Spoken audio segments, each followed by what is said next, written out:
All right, let's go. Let's Great. go. Let's rock and So, roll. so this is all about the art of valuing influencers, and it's been a really interesting journey for Sway Me Good. As we just discussed, this is a software that was born out of a need. Earth and Wheat is a wonky fruit and veg and bread box, subscription box that goes out um, regularly to its clients, people who are interested in sustainable food and having the convenience of having their groceries, or at least most of their groceries delivered to them. And James, our founder, was looking at how he could use influencers to expand the success of this service. And he was working with influencers through agencies, manual methods, so direct messaging, looking at each influencer, working with them, getting them free products, sometimes paying them, going through all of that, and saw a lot of success from what he was able to do with those influencers, but realized that it was just taking too long. It was taking, to work with about 10 influencers, about 40 hours of work over the course of 5 to 8 weeks. And that 5 to 8 week time period is not too bad because marketing campaigns take time, but the 40 hours definitely is because for a small business or for any business, that's a lot of time, and time is money, as they say. So he built Sway Me Good initially as an internal tool for the Earth and Wheat brand and for a couple of other partner brands, and then thought, well, there's something here. So hired a team of well, more developers to develop a beautiful front end, a head of product who I believe hopefully is in the audience right now. And we've now got to a point where we've just recently launched one of the biggest updates in the product's journey, which is our new dashboard, which I'll show you at the end of this. But yeah, like you said, scratching your own itch. So that's how we It's started. exciting. I'm excited to see the new dashboard, by the way, because I haven't seen it yet. So Yeah, it's a big reveal today. And we're actually showing you the real Earth and Wheat account as well. So you can see not just demo data, but the real thing, which is a big moment for us all. nice, Um, awesome. so going to the next slide. Here we go. So in terms of just an agenda, just to cover that, we'll be looking at when is gifting effective? What is gifting? Don't worry if you don't know right now, you will in about 10 seconds, maybe 15. What are the challenges with gifting? When to pay influencers? What's the difference with paying influencers? How to pay influencers? Things to consider when paying influencers? And then how So Many Good approaches the challenge of working with influencers, whether you are working with them on a paid basis or however you want to work with them. And then we'll finish up with a Q&A as well, although I gather that as we go along, I'm sure Stefan will jump in with some interesting queries. So with that said, let's get to work. So I'd like to start by introducing two different models of working with influencers: gifting and paid.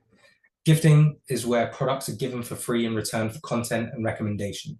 Paid content is where the creator is paid money and then given or loaned the product to create content and recommend it. And these are two completely different models which serve different use cases. I'd like to go into that now. So we'll start with gifting. When is gifting effective?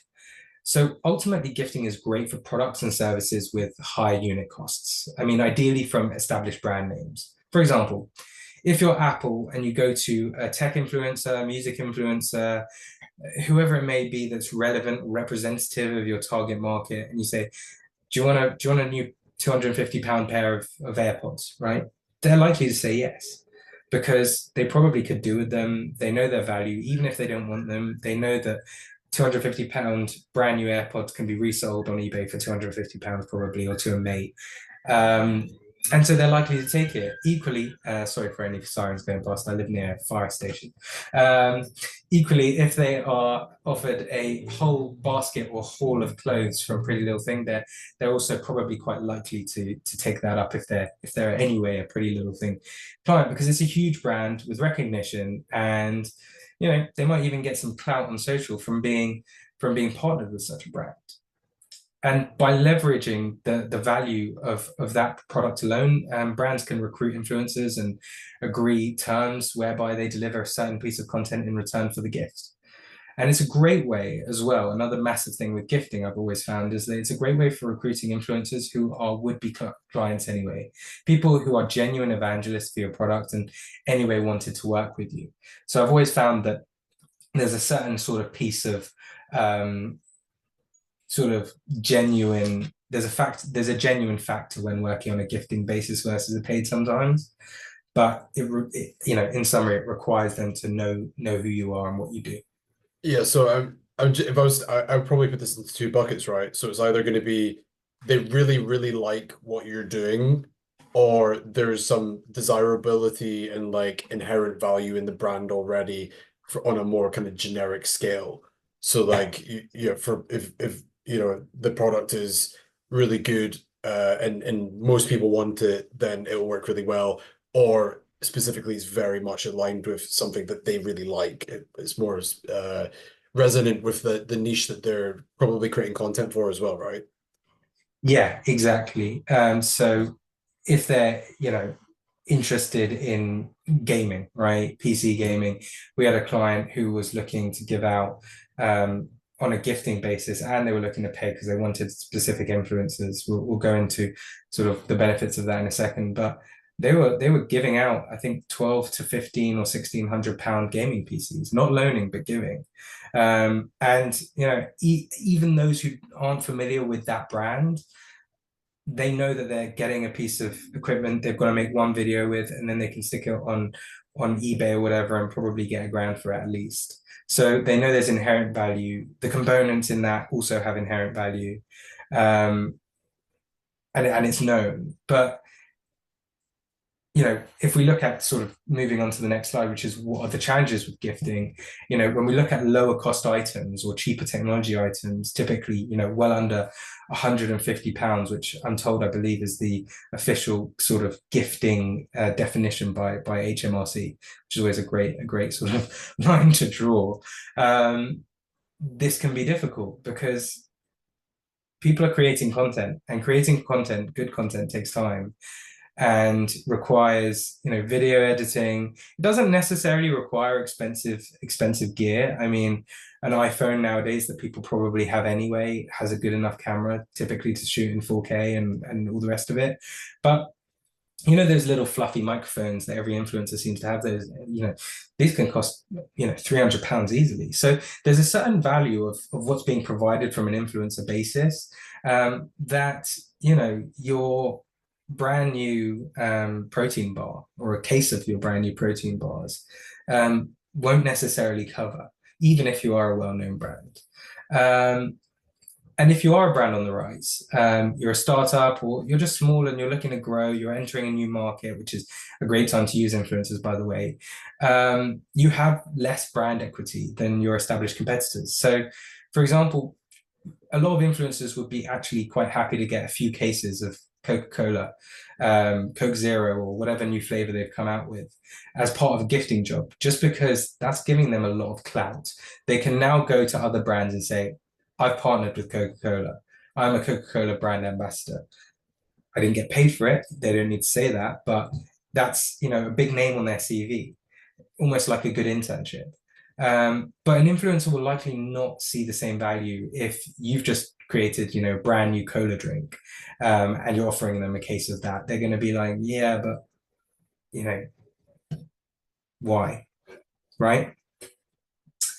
So that can be a big challenge. But then moving on from that, I think another big thing that maybe a lot of people in the Subly community as well who have tried working with influencers might be familiar with is ghosting. And that's where you've gone after an influencer, you've done all that work, you feel like you've vetted them, they agreed to do something, you've sent them the product. And even if your product, again, has a low unit cost and you're in that bucket, it's still about the time you spent looking them up, going backwards and forwards, speaking to them about what they were going to deliver. And ultimately, you can't really do much about it if you haven't got a strong contract with a good consideration piece involved, like money, typically money. And how are you going to enforce it otherwise? And then, like I said, when you really want good quality content, gifting is a problem. Because ultimately, in an ever more saturated social environment, it's good quality content that catches the consumer eye, and this means resolution on videos being high. It means good lighting. It means clear captions. It means music in the background. It means a nice clean edit. It might mean using one of those fluffy microphones. It might mean using one of those like Siri voices that people use in the background to read the captions. Those don't make themselves, right? Those are hard pieces of work, and it requires both time and expertise. I certainly personally couldn't edit a video to that quality. And sure, you can get someone to create a half decent single shot video for a free product, but I mean, ultimately, it certainly won't be as good as that piece that the creator will create if you just pay them. Yeah, I think I've observed anyway that people are getting more and more attuned, and that, but if you may have heard of banner blindness, that they basically just filter out anything that looks like it's selling them something. Yeah. So the more native and natural the placement is, the better, and that's an art as well, that the creator needs to be very good at that process to fly under the radar essentially, or get your attention for long enough to get to the point where they're introducing the product. So yeah, it's a really good point. Well, yeah, I mean, it's a really good point. Such a good point, actually, that the Harvard Business Review just published a piece on this, I think, in the latest edition, where they have been doing a study for quite a while on influencer marketing, because again, it's like a new growing space, and there's not a massive wealth of academic, research into it. And they found that every time, on average, across its study, every time an influencer posts, they lose 0.1% or 0.17% of their follower base, which isn't a lot, but on average, out of the influencers that they measured, I think it was an average of 348,000 followers a year, which is a decent chunk. And influencers are catching on to that. So they're realizing that if they are going to get into a brand partnership, there needs to be a really good incentive for them. They need to be able to firstly make sure that it aligns with them, which is good for the brand anyway. The brand wants influencers that fit their niche, but also so that they're going to get paid. And if anyone wants to see a link to that HBR article, please do check out my LinkedIn. Shameless plug. I posted about it, I think, a few days ago, because I think it's brilliant. Because influencers and brands need to be a bit more careful with who they're working with. I regularly see influencers who you go on their grid and it's just every different product under the sun, and there's no focus, right? They're a parenting influencer who has posted about one day about good snacks to put in a lunchbox for their kids. The next day, Legoland. The next day, a good exercise class for mums who are looking to shed baby weight. And there isn't a niche versus mumfluencers or parenting influencers who just focus on childhood nutrition, who just focus on fitness for mums, who just focus on gut health and hormonal health. And when they niche down, they actually start to expand their following because it's more genuine, and then they can really go to brands and go, hey, listen, if you want to work with someone with my engagement, you're going to have to pay a lot of money for it. And it's sustainable taking that approach as well. Yeah, completely. Yeah, that's a fascinating topic. We could probably digress into that one a lot more. But yeah, it sounds like the bottom line is that reciprocity is really fundamental for a successful relationship with an influencer and a brand, in terms of the value exchange, whether that's gifting or otherwise. But it sounds like you're about to talk about like the alternative. Yeah, I'm about to talk about paid, and something I want to say just about that sort of reciprocity as I transition into paid, is that something that we've found at Sway Good from speaking to the market is that when you actually do pay as a brand and you find a good fit influencer, you don't just take a punt, but you take the time to carefully work up a relationship with an influencer. As they grow, your results grow further. And what we found in so many examples, I can't make any promises that this will happen for any of you, is that they don't that influencer doesn't raise their price for ongoing work, right? They grandfather that price, they keep it low from what the first or second post was, because they see your brand as part of their growth journey as well.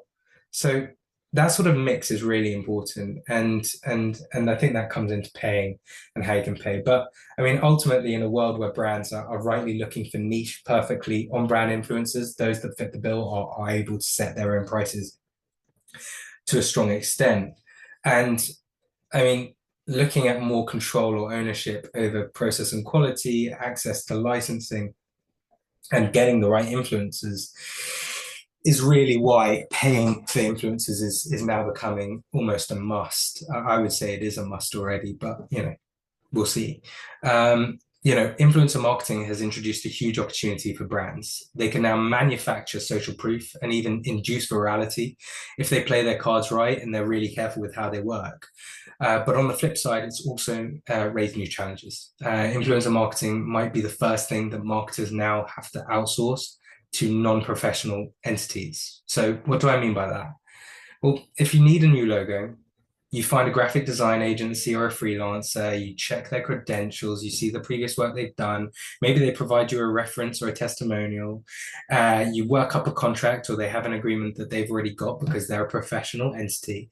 They send you an invoice, eventually you pay it, you get the work. It's that age-old sort of business to business relationship. If you need a new website built, the process is very similar. But if you want to work with influencers, they often don't have that corporate entity. Some of the massive ones do, but you might not want to work with, Kim Kardashian for £1 billion.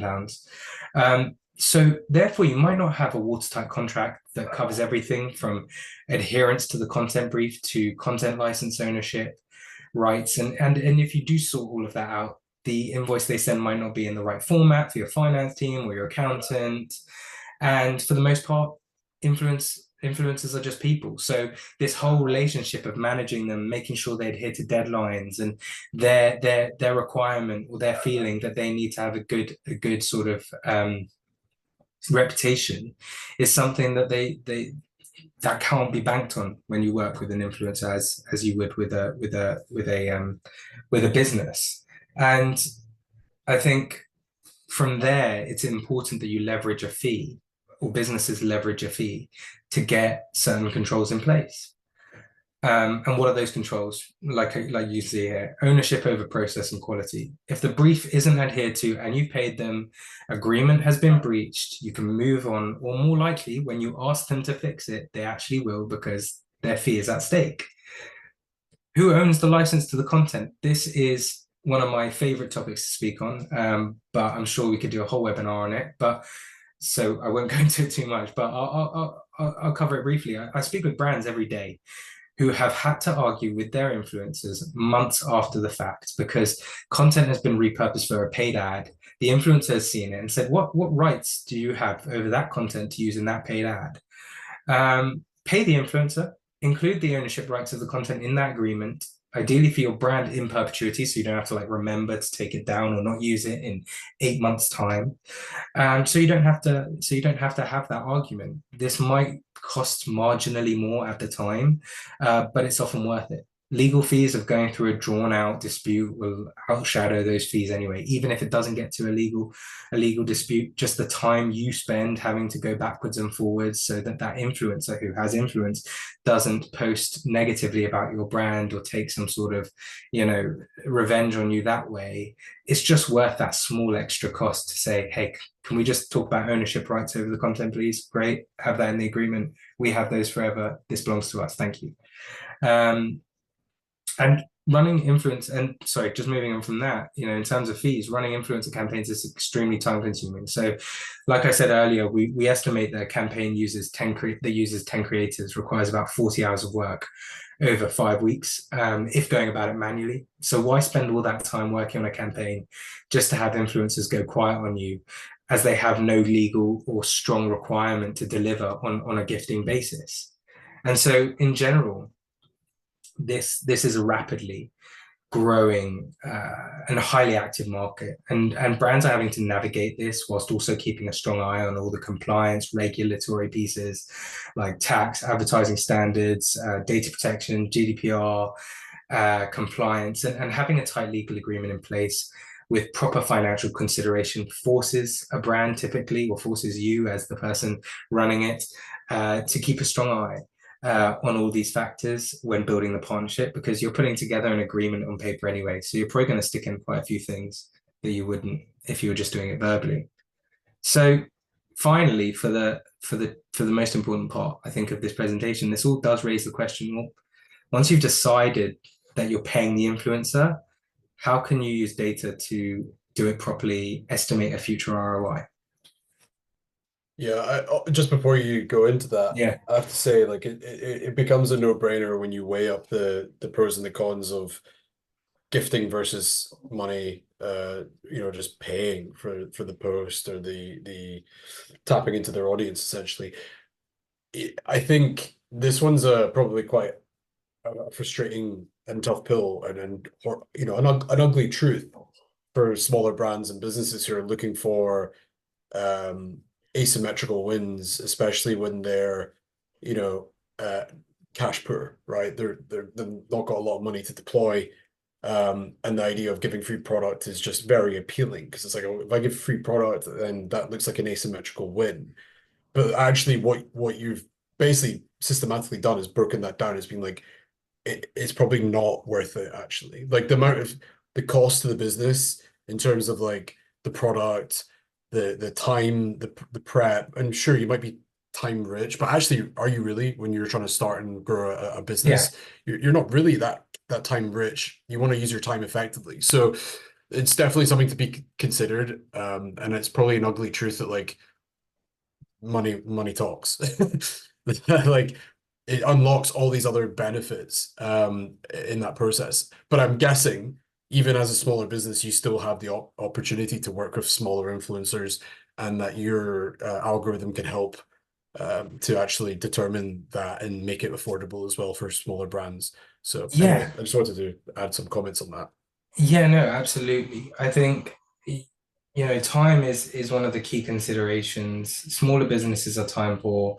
The great thing about Swami Good is, and I'm shocked I haven't mentioned this already, but you know, influencers doesn't mean the term influencer doesn't mean someone with over 1 million or 2 million or 5 million or 10 million followers. It doesn't even mean someone with over 100,000 followers. It means someone who has influence. And I know that sounds, you know, obvious and maybe even a bit patronizing for me. But what I mean is everyone in their life, forget social media for a second, has someone who they see as an expert on something. So for example, I have a mate, right? If he says buy that TV and I'm looking for a TV, or if I'm deciding to look for a new TV, I'll go to him and say which one should I buy? Because he's a TV nerd, right? Now escalate that into social media. There are people who have 10,000 followers, 50,000 followers, which are relatively small influencers who don't cost too much. But from those 50,000 or 30,000 followers that they have, they're extremely engaging and extremely trusting of what that influencer says. So when that influencer, who's a health influencer, says, listen, I've just tried ashwagandha or lion's mane in my coffee in the morning, and it's a game changer. They're like, oh, that's interesting. Where can I get it from? By the way, get it from this supplier. That's where I get it from. I've actually just signed up to a subscription through Supply for this. I don't know if you do have one of those sort of supplement companies as a client, but by doing that, it provides something genuine. And actually, if you work with quite a few of those influencers, instead of, one influencer with 10 million followers, you work with 10 or 20 influencers with 50,000, you might actually find that you get more sales because that mass marketing or semi-mass marketing has a higher effect than the very low engagement rate that 2 million follower account has, right? So it's an interesting point. Yeah, it's like brand awareness versus like direct sales and marketing, right? It's like response, Exactly. like direct response marketing essentially. Yeah. Um We that's a always, very nuanced perspective, but I think probably a very true one.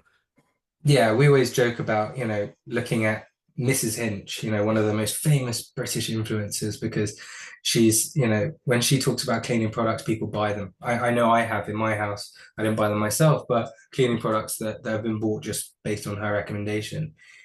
If Kim Kardashian tells you what to clean your toilet with, are you going to buy it? Absolutely not, because she doesn't clean her own toilet. You just know it.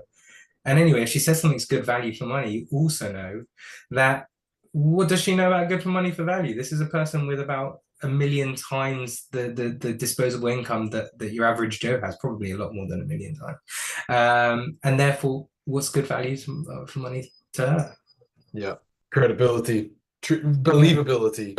Um, it's a really, really good point, actually. Okay, Yeah. cool. So take Anyway, us into the next part here. yeah, so it's really important to have a sort of constant, a system that you stick to when measuring each influencer individually. And this is because their metrics allow you to properly forecast the expected ROI from that partnership. And if you think that they are overvalued from a performance perspective, but you really like their content, you think, from a community perspective, I'm going to use this content that I think is amazing and use it elsewhere in my paid ads. And I just like how they are artistically, then fine, go ahead with them. But at least you've made that decision knowing I'm not expecting much from them in terms of when they post it performing well. So having those sort of quantitative pieces to assess before you go into the qualitative is in our opinion really important. But the difficulty is choosing influencers on your own. It's super time consuming. You need to review a lot of data to really build that before you even, like I said, look at their overall content and the sentiment amongst it. So how can you value an individual influencer when each of their value is appears to be subjective?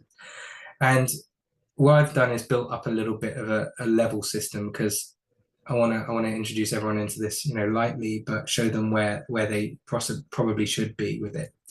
So the first thing people look at is level one, follower count. You look at an influencer, you go, they've got X amount of followers, 500,000 followers. I think that's worth £500. Great. Okay.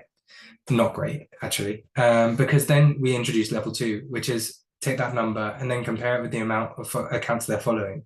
So what if I told you that the account with 10,000 followers has 5,000 accounts who they're following?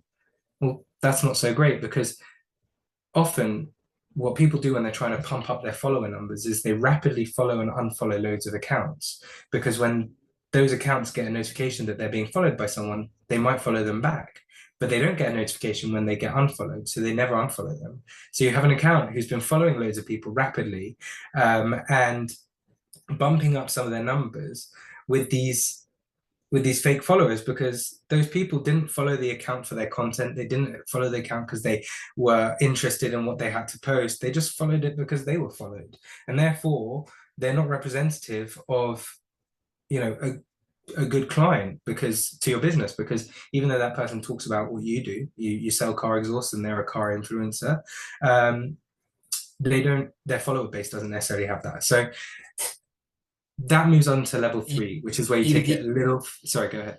I was going to say, even though those accounts look legit and real because Yeah, they have real followers, the yeah, engagement's likely to be really poor and low. exactly. Um, and it's funny, I've experimented with that in the past, by the way. It's such a bad idea. Like, Yeah, absolutely do not play those games. yeah, no, completely. Because the marketers we speak to, the people who are at the agencies, the people who have pioneered influencer marketing, will much rather work with 20,000 follower accounts with higher engagement rates than 100,000 follower accounts with lower engagement rates. They just will. It's simple mathematical equation, and that takes us on to the third level. There's a total of 4 levels, by the way. I'm not going on forever. The follower numbers. Then compare that to average likes, comments, and overall engagement rate. Right. So exactly what you're saying. So you look at, how many views are they getting on their reels? Okay, that's interesting. How many likes, how many comments? I'd also check the comments just to check that they're real and they're not all the same comment, because I've seen a bit of that done as well. But really, if you want to be serious about this and you want to be able to feel comfortable in your decision when it comes to it, take a bit longer. Level 4, all of the above. So follower numbers, likes, comments, views, engagement, plus frequency of posting, removal of posts from your calculation that have anomalies in the data. So they have 10, 12, 20 reels that they've posted over the last few months. Most of them have an average 5,000 views. Then they have one with 1,000 views. Do you include that in your calculations? I'd say no. That's an anomaly in the data. Just exclude it completely. Base your decision on the rest of the data, which is more constant. Frequency of posting. I won't name, and there's no shame really, because this is a great creator. They don't do a lot of partnerships actually, but there's a really viral creator who a lot of people in the Sway Me Good office love. He's a fitness creator who's really funny, and he has, I think, 1.5 million followers. And we have this thing which I'm going to talk about in a second called a Sway Me Good valuation, which is our algorithm for valuing and assigning a pound value to each influencer.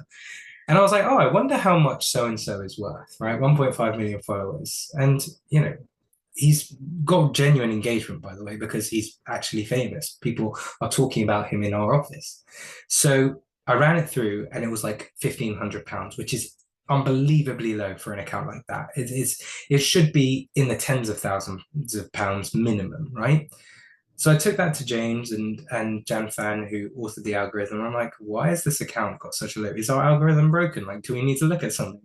And they were like, no, this guy posts like 9 times a day, which is great for his audience because they get loads of content to watch, which is lovely, and probably why we're all talking about him, but terrible if you're a brand. Because if he posts for you at 9 a.m. tomorrow, by 9 a.m. the following day, 24 hours later, it will be well at the bottom of his page because he's already done 9 more posts. You need to think about that, because you're not going to see the same performance and people won't see that content. So all of this gets quite complex. Removing anomalies, factoring in frequency of posting, and that can be quite difficult. So what we say is, for 3 or 4 influencers, create a spreadsheet, use some basic formulas on that spreadsheet, plug in the data and manually sift through it. But upwards of that, we recommend partnering with a company that will do this for you. And there are 2 types of companies typically that will do this for you. Agencies, which are great. We love agencies, but they are fairly expensive. And naturally, on the other hand, the other type of company being platforms, there are many platforms out there who arguably we compete with at Sway Me Good. I'm going to say we exist to answer this question because there wasn't an answer when James was running Earth and Wheat and trying to do exactly this. So I'd say we do it better, but I mean, that's my job, and I genuinely do believe it. Surprise, surprise. You got to be biased. Yeah, exactly. No, but in all seriousness, James's yeah. origins, for everybody on here who's watching, 95% of them are going to be running a subscription first or a D2C subscription box type business, and we'll have the same pain points that James was facing. So he's literally, sometimes it's so nuanced. The result is ever so slightly different, but like there's secret sauce in there that's shouldn't be taken for granted. I also think that when we started this conversation, I was thinking there's an art to this, but I actually am now thinking this is purely science. It's an algorithm, it's data driven, there's psychology, there's you can encapsulate that in a data modeling sense, and I think you guys are clearly obsessed about getting it right. So there's massive value for that. I think, as I show you, I think that's a really good point, right? Art versus science. And what I want to do next is show you the Sway Me Good app. And yeah, I'd love to see it. This is how so I'm just going to reshare my screen in a second once I've got it actually up. Whilst you prepare that, I just want to remind everybody, because we're about to switch into the Q&A as well. There's a bunch of questions that have been accumulating in the Q&A. Thank you for those who have submitted them. But if you do have any questions about anything that we're discussing, make sure you throw it in the Q&A, because we will get to them and we will go through all of them shortly after this quick demo. And then at the very end, we're going to talk about like how you can actually get involved and start, just even playing around with the platform, etc. Let's do it. So, sorry, looking on the screen. There we go. So share. This is So this is your Steve Jobs moment, Gad. this is my Steve Jobs. I don't get to walk around on a stage in a black turtleneck though, Where's unfortunately. your turtleneck? Yeah, exactly. I think I'll save the audience from that horror. Um, but yeah, this is the Swimming Good platform. So you'll see it's Earth and Wheat's account. This is real, by the way. These are real influencers in there. We put this dummy job live yesterday, genuinely, and in less than 24, or just over 24 hours, if I'm being honest, we've had 12 influencer requests. This was live before, which we did so that we could show you some of the further steps in and also job analytics. So we basically Lazarus projected an old job so you could see sort of the whole journey. But the idea is that we value influencers against a Sway Good valuation. And then from there, they can set their own rate card price. So if you value me or the system values me at £150 and I set my price at, say, £100, it will be a lower price. If I do it at £130, it'll be a great price. £150, good price. 160, 170, fair price, and on and on and on. That's And such an this, intuitive way yeah, of doing it, by the way. Like that's so cool. Because immediately when you actually pulled this up, and by the way, to everybody, even though we're partnered with Swimmy Good, this is the first time I've seen this new UI. And immediately when I saw that, that's how I was thinking about it. Like red means like that's expensive for that person. So intuitively that works and makes sense. And I love it. It's great. and this is where the science versus art comes in, right? By the way, we see people with red values, right, get selected by our clients all the time. And you might think, why? I mean, I did when I first saw it. And it's our clients saying, listen, we've looked at the science here, we've run them through this algorithm, and we can see what you think from a performance perspective. And then we clicked on their page. We looked them up on Instagram or TikTok, and we saw how brilliant their content was. It's Mm. original, it's unique. We just don't think we can get it somewhere else. And you know what? Yes, from a performance perspective, £405 definitely isn't worth it for this person. But just from a creative perspective, we'd pay like an ad agency to create that as a sort of dummy advert. So we'll go for them as well. So it's not about throwing art away and taking that sort of, consideration away. It's about saying, let's make an educated decision. Let's expect what we're going to expect. And when we look back on the analytics of working with this creator here, we can say, okay, well, we didn't expect it to perform that great, but we do own the license to this great piece of content that we're now going to plug all over social for the next 3 or 4 months in our paid ads on an ongoing basis. That is the art part, by the way, for sure. That's Yeah. brilliant. I mean, at the end of the day, I mean, again, you were talking about it earlier, like the licensing aspect, that's already taken care of through a platform like Swimmy Good. And then you own those licenses in perpetuity, and there's the creatives that you can use on a going forward basis. But Mm. this is great. And by the way, I'm actually impressed. Like these prices are pretty reasonable. Yeah. Um, which is awesome because if you were to compare that directly to like paid advertising, for example, you're going to be spending a lot of money on advertising anyway, but this is probably going to be a higher converting channel for. Yeah. And actually, I do have a question. I'll get to that Yes, later please. though. No, I will get to it later. I'll save it Save for it. the Okay. Q&A. So yeah, so you can go through the Swimming Good thing page and sort by average engagement, RCP in terms of biggest to smallest. You can filter and just say, I just want to see the lower prices or lower prices, good prices, and great prices. Don't want to see anyone above that. What you can see here is like the best engagement is really interesting, £43. And it gives you the price including that because these prices are expat. But apart from that, no hidden fees, by the way. And Yeah, you can see this that's person it. has a really strongly engaged follower base, right? And that's great because, yeah, there's only 114 followers, right? But for £43, you can bank on the fact that, over 60 of them or over 55, my maths is terrible, are going to engage with that content, right? And that might actually get you somewhere as a niche brand relevant. But equally, if we then want to look at, Fatima Cooks over here as an example, we can click down, see some of the examples. So Earth and Wheat they're looking in this brief, by the way, for people to use some of the food in the box that they're sending out for recipes. And this person is a recipe developer. She's been on the BBC. She gets 300K page views per month. Now, this isn't the sort of stuff that it says in her Instagram bio. This is what it says in her Sway Me Good bio. And we've scraped keywords from there so we can make sure that what she's tagging her content with is actually in the category of food and bev. You can see some examples. And then if we were to click on here, it will just take us over to her page in one swift click for us to have a look through and see, well, what's her content like? So it's a really intuitive way of working.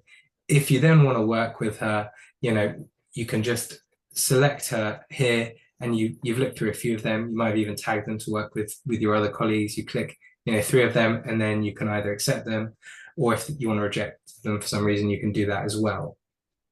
Yeah, it's brilliant. Well done to the Swim Me Good team. Genuinely, it's brilliant. Shout out to the product team; they're amazing. Yeah, James and Gad, we're gonna have to talk. I'd love to see if there's some software as a service, e-commerce type influencers that maybe we could use. Yeah, no, I'm sure there is.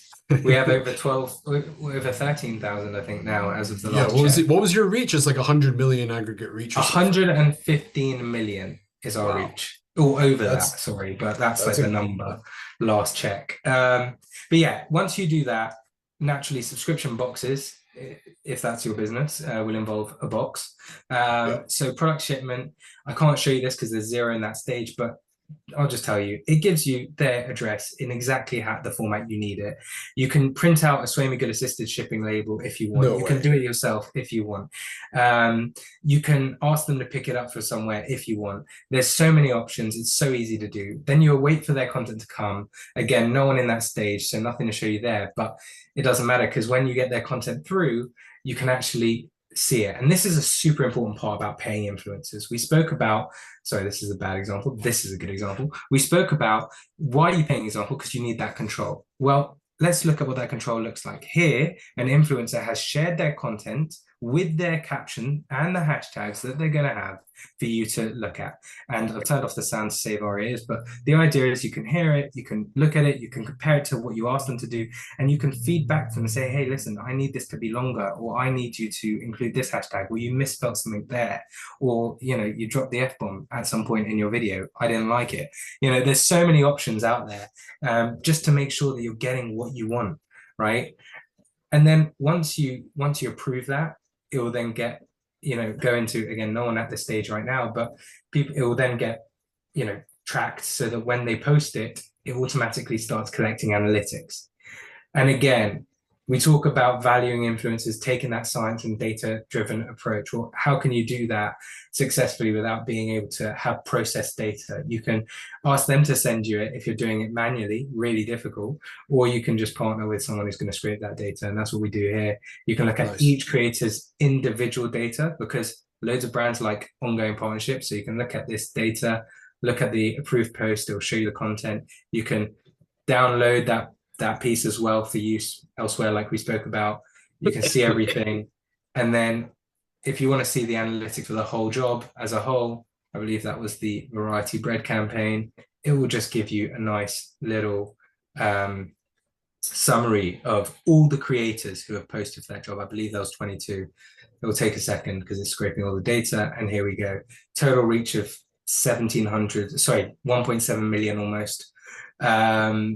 Average cost per creator, £705. We had some great creators. I believe we had a TV chef on this campaign as well, someone who's regularly on TV.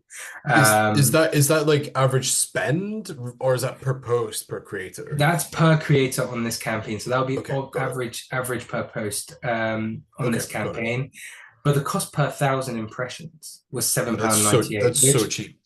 Which is ridiculous, and I feel bad showing it because, to be honest, if you're in the audience, don't expect that. I'd expect £30. Like, if you get £8, then you owe me a beer, and you owe James a beer, and you probably owe Stefan a beer at the pub. But that's amazing, right? And you can see all this data. You can look at the amount of comments, likes, and look at it from a wider perspective. So it's a really great tool, in my opinion, for just taking that data-driven approach so you don't get stung.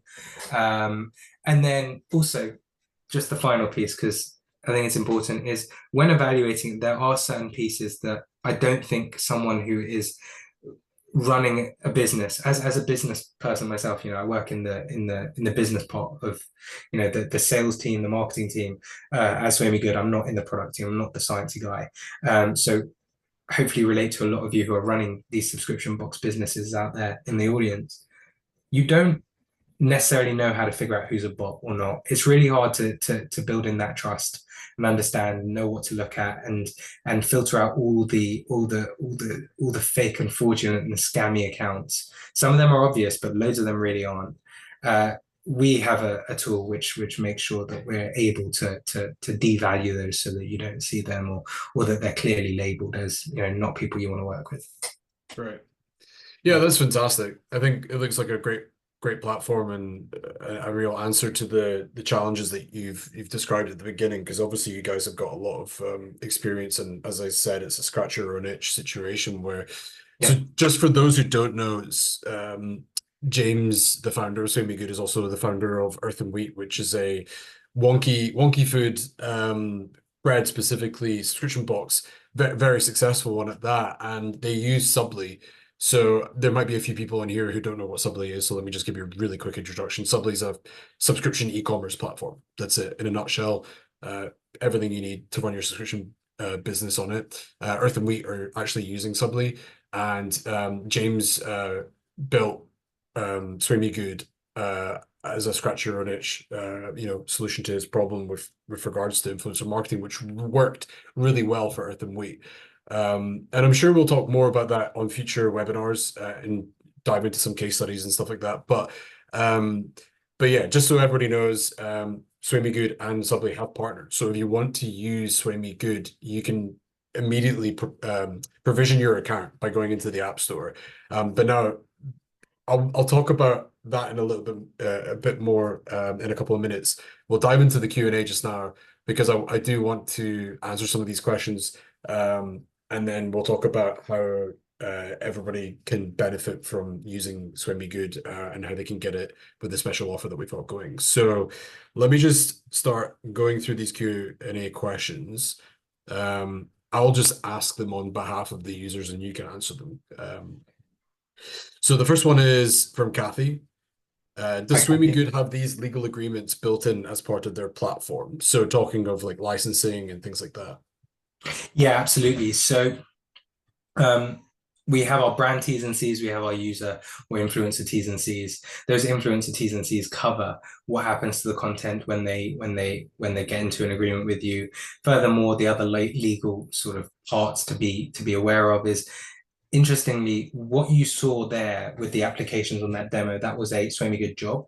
When someone applies, they sort of fill out their part of the contract, their half of it. When you accept them as a brand, you fill out the other part, right? Now, you're not filling it out manually because that would take ages. But what that does is enter you both into a contract where you're agreeing that if they deliver what you've asked them to deliver, that you will pay them. And what they're agreeing is that they will deliver what you've asked them to deliver. And therefore, you have that buyer protection involved as well as pieces like content ownership later on. But if they don't deliver, then it goes through us and we make sure that you get a refund minus a £10 fixed fee per creator, which is marginal in terms of savings. Okay, that's great. That makes sense. Also, Jennifer in the chat said that that looks really reasonable in terms of the pricing for the example campaign that you're doing with Earth and Wheat right now. Okay, next one is from Kathy. Can I be an influencer and a brand? In my industry, it seems like that is common, which is books. I have a specific niche of books we sell. Great, interesting question and great question. It's an interesting question. I like it. I'm going to say yes. So the way that a brand works with us is through our web app. So like you saw on your browser, you set up an account, and that is a business-to-business account. The way that our influencers work with us is through mobile app. You can download it on either the Google Play or Apple App Store. And so when you join as an influencer on one of those apps, you link your TikTok and or Instagram. I assume your business Instagram would be an influencer page.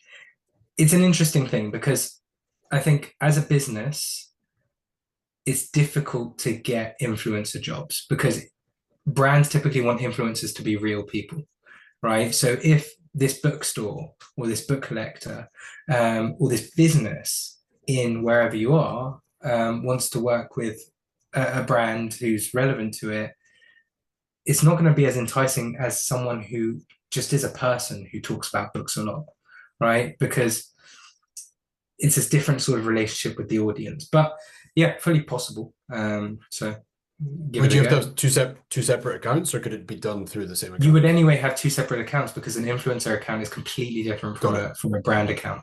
Got it. Okay, cool. Great. Thanks, Kathy, for the question. Uh, Great. There's a bunch of questions rolling in right now, so we might be locked in here for another 5 to 10 minutes. You're welcome, Kathy. Okay, Jennifer has asked, how do you know if that follower count is very fake, i.e. bot or historic growth in lockdown, then hasn't posted this year, for example? Like, how do you tell? Like, what's the signals?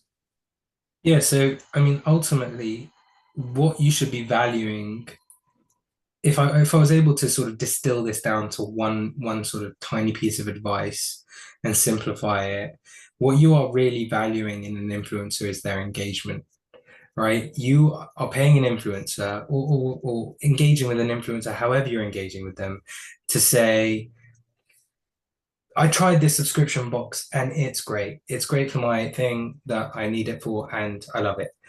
Now, if they have a highly engaged audience, that audience will be likely to check out the subscription box, and a proportion of those people will be likely to sign up and try it out.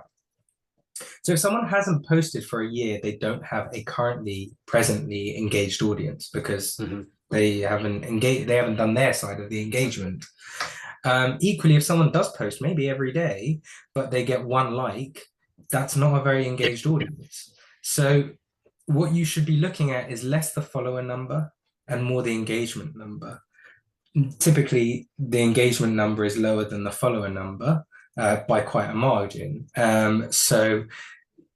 So if you want to make sure that you're getting people with X amount of engagements, you're just, before you look into their engagement, you'll just check that they have a few followers first, 10,000 or more, whatever it may be that you're looking for. So that then you say, okay, well, they have 10,000 followers. Now, do they have the engagement that corresponds to that? Is there a sort of 3 to 5% engagement rate? Yeah. How to figure out whether the engagement in that is real or fake, which is the next level, is more difficult, quite manual. You can read the comments and you'll find a lot of spammy ones which are just not relevant or very generic, less discussion, more just like love this or something like that. Yeah, like an But the best, emoji. yeah, or in a series of emojis even. But the best way to do it is to sort of partner with someone who's built a really complex algorithm, like Swimmy Good. Yeah. Plugged. Yeah, shameless, Um, shameless. all good. I think it still applies though, even if you decide to go your own, Yeah, direction and figure it out yourself if you've got the time to do so. yeah. That's a good kind of like rough rule though. Like if you're looking at 3 to 5% minimum, anything less than that's probably going to be a red flag. It Um, depends. If they've got a million mm, followers, 2% is amazing.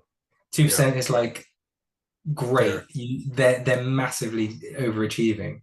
Yeah, Um, if they've got, you saw that account at the top, it had like 114 followers. Well, they had 50%, right? But there's no one with 100,000 followers on their account with 50%.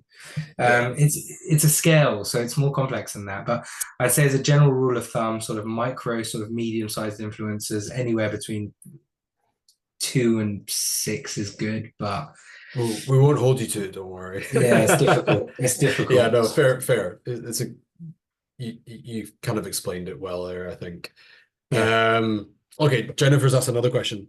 Um, we've got quite a lot of questions rolling in here actually, so I'm going to close them now. Just because we're going to go way over time otherwise. Sorry yeah. everybody. Okay, that's the Q&A closed. That's it locked in. Jennifer's asked also if they share the engagement stats, how do you know if these are real or not influencer engagement pod Love groups? that question. Love that question. I've had this discussion with some really interesting brands and agencies before. The truth is, you don't, right? If they're showing a screenshot, someone who's half decent at Photoshop can do whatever they want to that screenshot. We don't get our data from sharing. We get our data from scraping. So most of the data you can see yourself, to be fair. You can go on their page and look at how many views they're getting on their videos, not their pictures, on Instagram. You can look at how many comments. You can't always look at how many likes, but neither can we if you can't. The way that we work with that is they will be extremely devalued if we can't see their likes, if they're hiding that sort of data.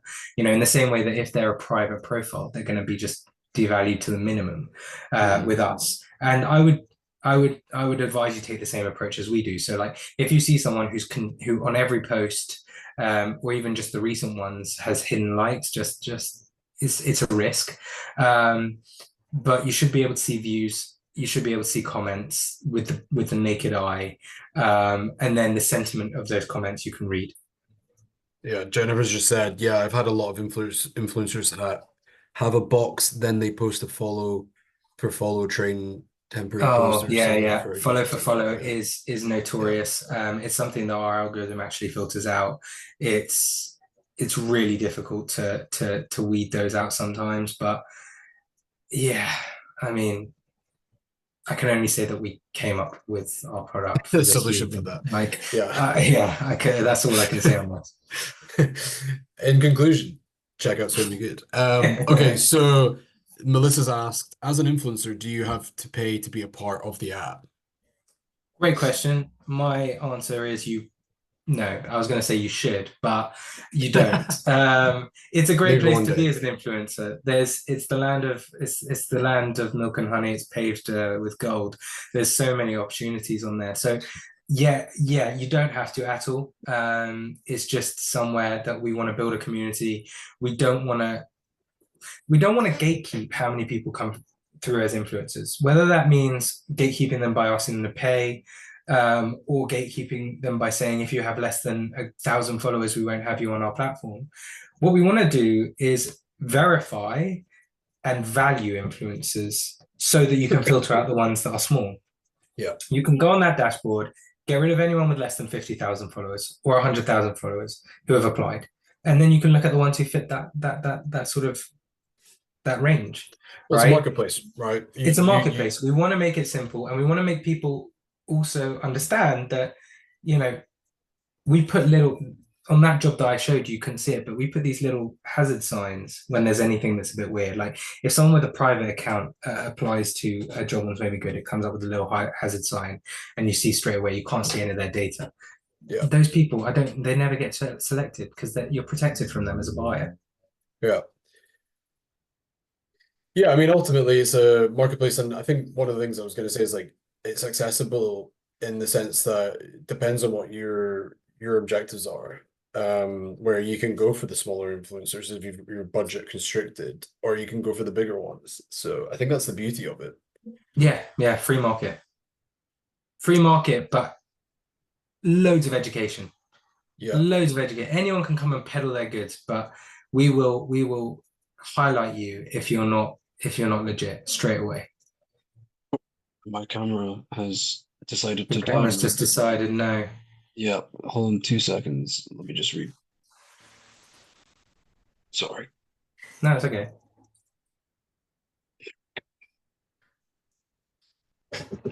Here he is.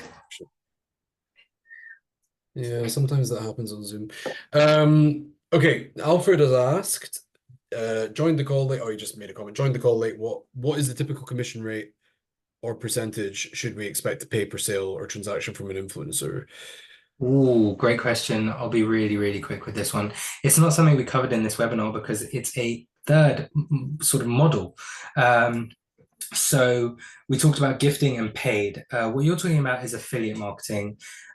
Similar to gifting, it's sort of a hybrid. It's where you've gifted a product or possibly paid actually, but then you've said from every sale that this influencer gets us through this tracking link, we're going to give them, I don't know, 10% of the value as a commission on an ongoing basis. And there's limits to that and complexities involved.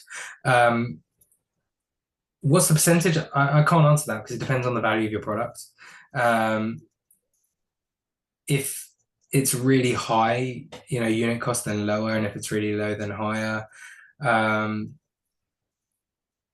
But yeah, it's a whole different model. It's actually a whole series of webinars, and keep your eyes peeled because it's something that Swami Goods we've got in our roadmap to include Oh, because nice. it's a really great way of working, but can again be quite complex.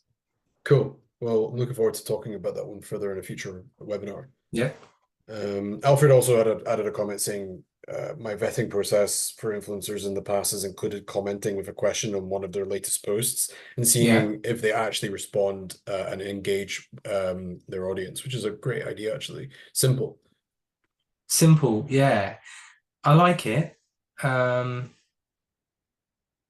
I guess it's just one data point, right? It's an interesting one because it measures whether the influencer engages with their audience, right? But what we're looking to do is measure whether the audience engages with the influencer. Yeah. And what happens if they've had 1,000 comments? Do you still expect them to be replying to every comment? Fair. Yeah. Good questions. Yeah. Anyway, thank you for sharing that, Alfred. Interesting approach. Okay, 3 more questions here, and then I'll quickly tell you how you can check out Swim Me Good and Subly. So Emma's asking, does it only work on Instagram analytics, or is YouTube and other socials also connected? Great question. Currently Instagram and TikTok only. YouTube is a space we'd love to explore. It's a great platform. Other places, there's not, Facebook works in just such a different way. I don't need to tell you that, Stefan. You seem to have leveraged it really well. There's nothing bad about Facebook. It's great. It's just completely different, right? To how Instagram and TikTok works. Twitter is the Wild West right now, and again, works in quite a different way. So yeah, the only other platform that I personally would love to see us on is YouTube because, I'm a massive fan. I pay for YouTube Premium. I love it. I'm a massive YouTube fan as well. I got rid of Instagram off my phone and Facebook recently, only using Facebook for work purely through my computer now. The only apps on my phone are X, Twitter, and YouTube, and that's it. Yeah. And I love YouTube. I think it's still got so much potential as a 100%. I'd love to see us on there, and it's something again that we've always been talking about. But our product team are superheroes, and I fear that we stretch them too far sometimes. They're working so hard. So that's the status quo for all software. Yeah, are you really a products guy at a startup if you're not losing your hair / it's going grey? Probably not. Yeah. Emma's also said, I've had great results from YouTube. It's so unsurprising. Unsurprising. Great place. Agreed. Yeah, would love to see that on Swimming Good. Feature request. 100%. Christina's asked, can my team manage the brand account under one login, or do we all need separate logins? Does it cost us more to use more than one login? Oh, good question. So the answer to that is you can all manage it under one login. However, larger organizations require typically multiple logins, especially if there are more than, if they have sub brands. If you're an agency with multiple brands and different account managers working on those brands, there's a lot of complexities involved, Christina. Fear not, we are introducing multiple logins for some of our clients, the ones who need it. If you need it, then you can have it. If you don't, then you can't. Does it cost extra? It will when we introduce it. But again, if you're a smaller business, like most of the ones on this webinar, you likely won't need that. You can share a login amongst 2, 3, 4 of you. There will always be a free plan on Swim Good, or at least as far as I know, because we want to provide that. Currently, it is 100% free for any brand, and there's no feature limits. We just simply haven't built that in yet. But as we grow and provide more capabilities for different types of businesses, like, for example, Coca-Cola, if they wanted to use us, You can't have, the brand manager in London sharing a login with the brand manager in Mexico City. So building that in is important and will cost money in the future. Cool. Yeah, so it's free basically for it's majority of 100% people. free right now, and will be always a free option, especially for small businesses. We are a small business ourselves. We love them. They're the bread and butter of our work at Sway Good. Yeah, signing up is free. The costs that you saw are the costs of working with each influencer. That's what they get paid for working through Sway Good. Not all of that, but most of it. Cool. And then the last question, which is also related to costs, and this is actually my favorite question, I think, because I think it's super important. I'm a small business, Kathy, by the way, thanks, Kathy. I'm a small business. How much of a budget should I be willing to spend for a 3 to 6 month campaign, excluding the product? It's a broad question, but I think it's a very important question. Yeah. I mean, I guess it depends on like what your objectives are, how big, where are you just now? Like you're 100 subs, you're trying to get to 1,000 subs. What's your conversion rate? There's so many factors that get that. But like as a rule of thumb, just to kind of like, what's the minimum to it's a really good question. I'm gonna answer as if it's the minimum, because I think a small business is a small business and it could be anything. So I'm going to start off at the minimum.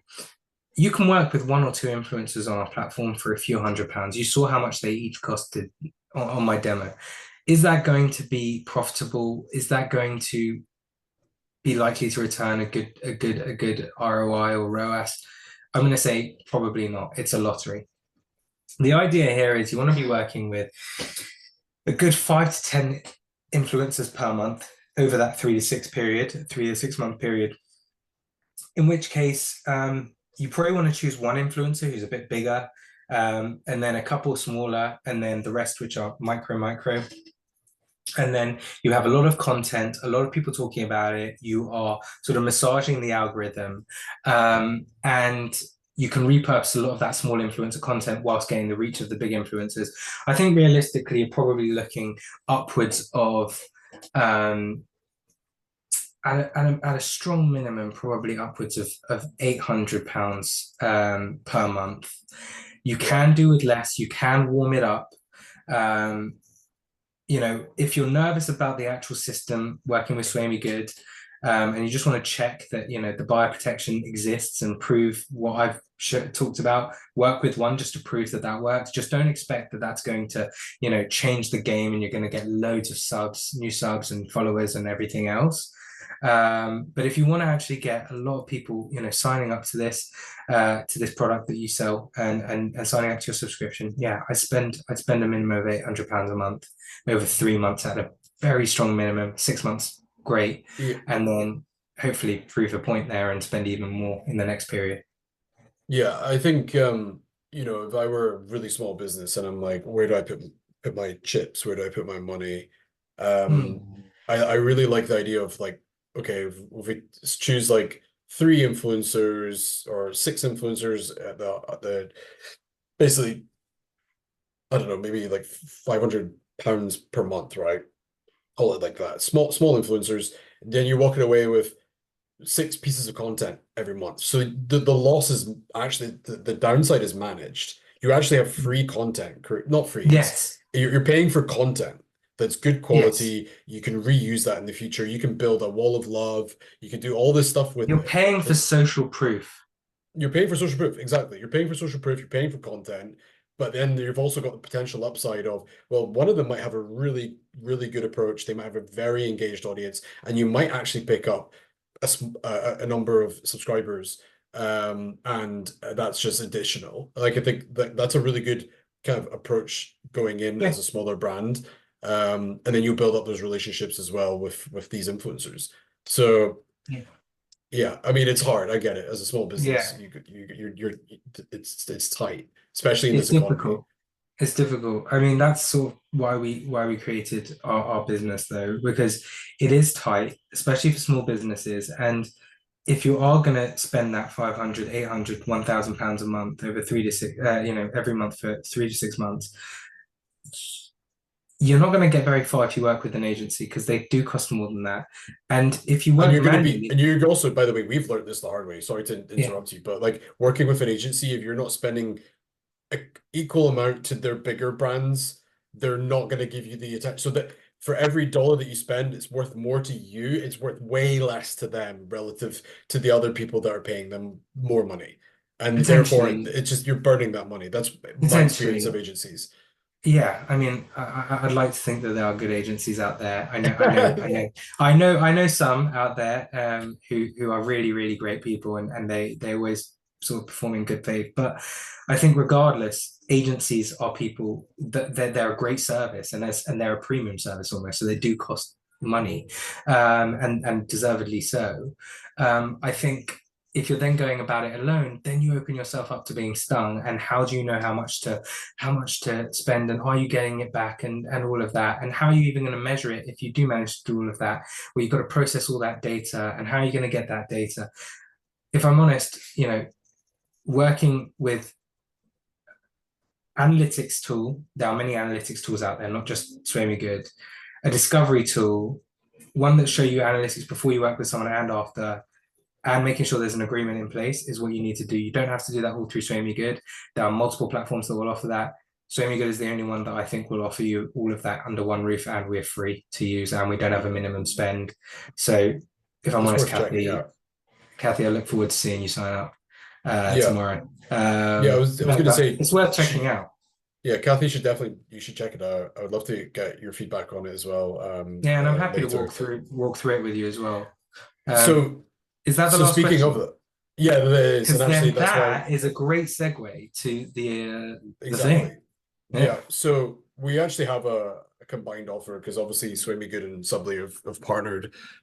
So there's probably three different categories of people here. There's one which is new to Subly and Swimmy Good, already on Subly but not familiar with Swimmy Good, and also whether you're UK or US based or US or international, UK or international. So first of all, if you are interested in starting a subscription business, check out Subly. We have a 3-month extended free trial. It's for new users only. If you want that, then let us know in the comments. Zaki will collect those. We'll reach out to you and give you the special link. That's number one. That's the Subly piece out of the way. But if you're interested, if you're a Subly user and you're interested in using Swimmy Good, and by the way, you'll get access to this offer if you're new to Subly as well through signing up to Subly. So it's a prerequisite.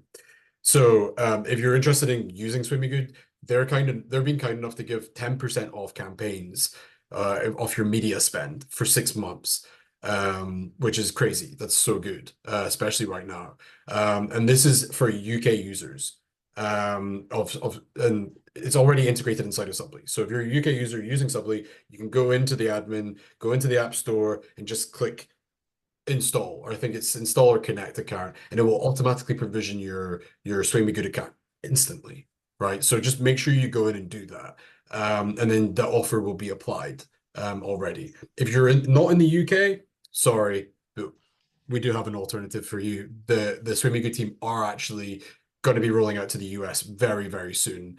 We actually pushed this webinar back a little bit because we wanted to get it as close as possible to the US release. So that's coming up later this year.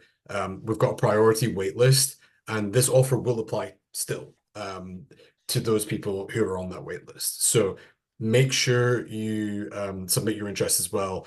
And again, comment below if you want to get on the wait list. So that's it. It's pretty straightforward. You just go in and click connect account, and that's how you'll get on there. We'll be following up as well with these details on emails after this event. And I'm actually really impressed, by the way. So many of you stuck around on this webinar. This has gone way over the length that it was meant to be. It was only meant to be an hour. We're now almost it's my like an fault. hour. Yeah, it's okay. We'll learn. But it's good because there's loads of rich, really valuable information, which is why people have stuck around. So Yeah, and if you that's why. guys want any more insights, just there'll be a sign up. Check out my LinkedIn. My name's Gad Harari. I'm always posting stuff, and sign up to the Swimming Good platform. We'll set up a call with you and the team. It's not just it's not just me. There are some much more interesting people to speak to as well. And yeah, thank you so much, Stefan, for having me. No, thank you for sharing all this wisdom and knowledge. I mean, it's been super interesting even for me from our perspective. So there's a couple of comments here. I can see people submitting interest. Thank you. So Alfred and Kathy and Chantel would love to be added to the international waitlist. That's awesome. Really glad to see that there's some interest there already. Jennifer's asking, where's the 10% off link? Just go into the admin, Jennifer, and then provision your account inside of Subly. Go into the App Store, click Sway Me Good Connect account, and it should create the account immediately. I'm sure that the Sway Me Good team will then apply the 10% offer from there. Yeah, it's inside Subly. And then one other comment here from Jennifer. Yeah, okay. Finding influence is important, and that's how you will do it. You'll use Sway Good for that. Oh, James has actually added a comment here for us to share with you. If there's any issue with the integration, we'll fix it. So just let us know. We worked closely with the Sway Good engineers who were fantastic, and yeah, loads of love coming in the comments here. Thank you so much. Really glad that it was valuable. Yeah, let's put a pin in it there. It's we've gone way over time. Really appreciate you. Thank you. And we'll be circulating the follow-up emails with the details of the offers again, and also the recording as well. We'll be circulating that so you can revisit, and listen to the dialogue that we've had just now. So, Gad, thanks very much. Swim Me Good team, thank you for all your help. Zaki, thanks for helping coordinate this as well, and for sticking around in the chat and sharing the offer details. And yeah, everybody, enjoy the rest of your day, regardless of where you are. Thanks, Stefan. Take care. Cheers. Take care. Have a good one. Bye-bye.